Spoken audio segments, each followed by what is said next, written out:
Okie dokie, so by now, hopefully, you have shaped, drilled, basically completed your animal. You may have even started to colour it. Choice is entirely up to you. Like I've said in one of the previous videos, one of the lovely things about this project is you can do things at different stages, so it doesn't have to be necessarily step 1, step 2, step 3. You can do them whenever, within reason. So what I'm going to do now is I'm going to cut myself a little piece of dowel, which is going to go through both of those side pieces, as well as my head. So I did intend for this to be a giraffe for obvious reasons. However, at the time of recording this, there are no giraffe heads left. So it's going to be a hybrid giraffe dinosaur, which I would argue is even cooler. Right, first of all, let's get this dowel cut. So dowel is just a cylindrical piece of timber, also known as a rod. And I would like 20 millimeters of this dowel, so a really small amount. So what I'm going to do is I'm going to fetch my ruler and I'm going to measure 20 millimeters by putting the dowel at the end of the rule, very end of the rule, look, finding 20 millimeters and making a mark. There we go. If I add 20 to 20, it gives me 40. I'm also marking 40 because I need 2 pieces. So I thought I would mark both lines at the same time. What I need to cut this dowel is the following. I need a bench hook, which I've got here, and my coping saw. I'll just put my coping saw down. A bench hook is an amazing piece of equipment. I know it looks really ratty, but it's designed to be sacrificial. It's designed to be worked into. This bench hook in particular is probably actually older than a few of you watching this video because it's made out of extremely hard timber, so it's very hard wearing. A bench hook works via these things here. These little legs, which are also known as stocks. And what I'm going to do is I'm going to open my vise and I'm going to put one of the stocks into the vise and close it so it will anchor the bench hook in position. However, on the stock, you may notice there is a gap on the right hand side. If I flip it over, there's a gap on the left hand side. If you are left-handed, you need a stock with a gap on the left hand side. If you're right-handed, you guessed it, you need a stock with a gap on the right hand side. Now, a lot of our bench hooks are specifically designed for right-handed use. We of course have some for left-handed use.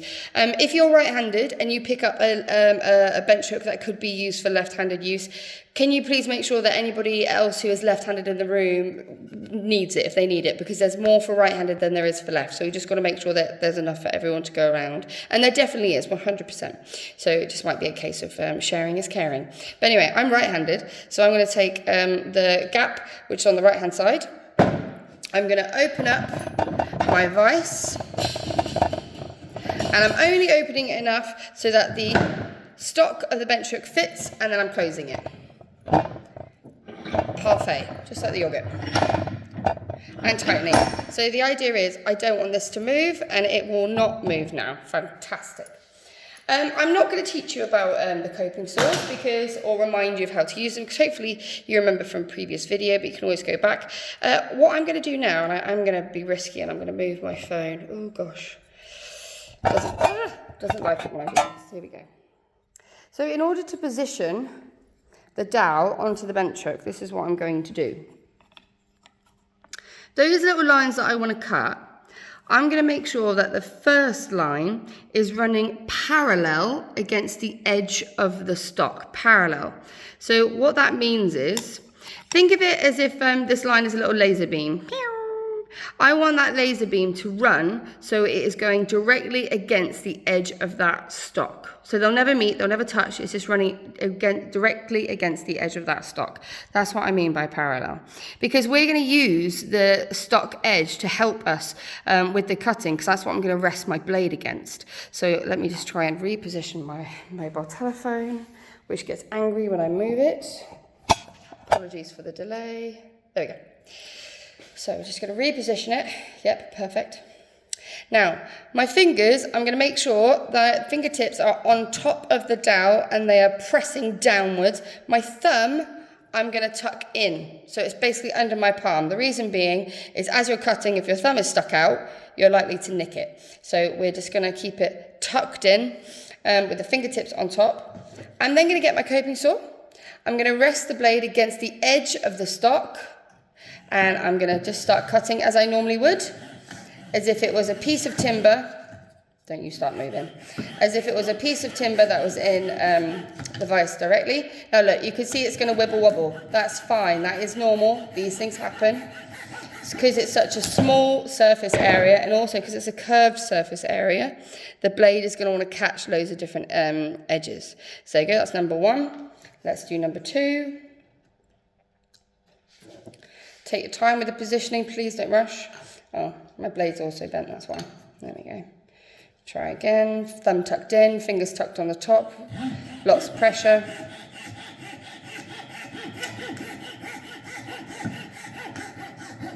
There you go. Yay, now I've got my two pieces, excellent. So, as soon as you don't need the equipment anymore, so bench hooks for example, please do pop them away just to help to keep our workspace nice and clear. If at any point you generate a little bit of dust, use our hoovers. One Mississippi, that's normally all it needs. So if we're working with MDF, it generates quite a bit of dust, and we want to try and mitigate the amount that we generate, reduce the amount that we generate. I don't need my coping saw anymore, I don't need my ruler anymore, so I'm going to put them away. And I'm going to get my next bit of equipment, which is a mallet. Oh, I also don't need the dowel, so I'll put the dowel away as well. Or I'll check in the room to make sure anybody else needs it.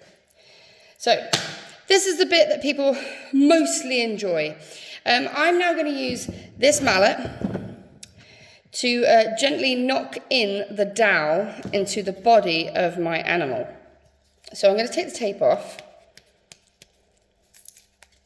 This is also one of the bits that people find most difficult is the malleting, because they're worried about obviously catching their fingers, and the dowel won't go in straight away, and I'm going to explain why. The holes that we've drilled for the dowel will be 0.5 millimeter smaller than the dowel itself. That's so we create a really nice snug fit. Now sometimes the dowel might be a tiny bit smaller in diameter as you go along the length of it, and sometimes you can just quite simply push it in to the hole that you've drilled, but it's not gone all the way through, look. It's not even reached the edge. So what I'm going to do is I'm going to push the dowel in as much as I can so it's standing up on its own. There we go. I'm going to get my mallet, fingers tucked in like turtles, and I'm gently going to tap the dowel into position.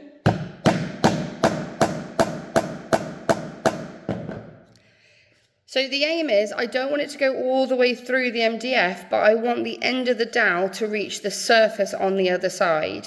So I'll show you that again on the other side. So again, I'm going to press the dowel inwards so that it's standing up on its own. There we go.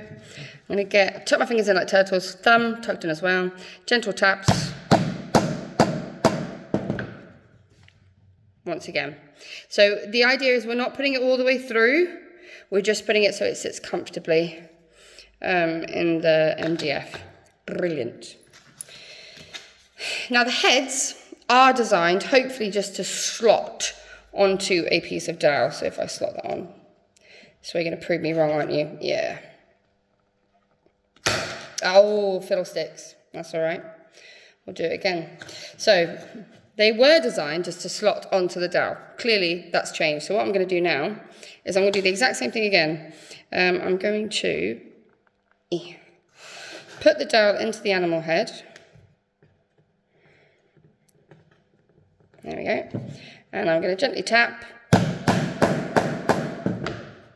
I'm now going to put, there we go, the dowel over the hole in the MDF that I want it to go into. Gently tap. Perfect. Now, you're probably thinking, why didn't she just record another video? This looks so awful. It looks like she doesn't know what she's doing. No. In the world of design technology, things go wrong, it happens, and we problem solve. That's what we do. So what I did there, I problem solved. I didn't panic, I just cracked on with it. So that's why I didn't stop and record another video. I wanted to show you that sometimes things go wrong, and if you just take a breath, you can fix it. You can find a way around it. Okie dokie.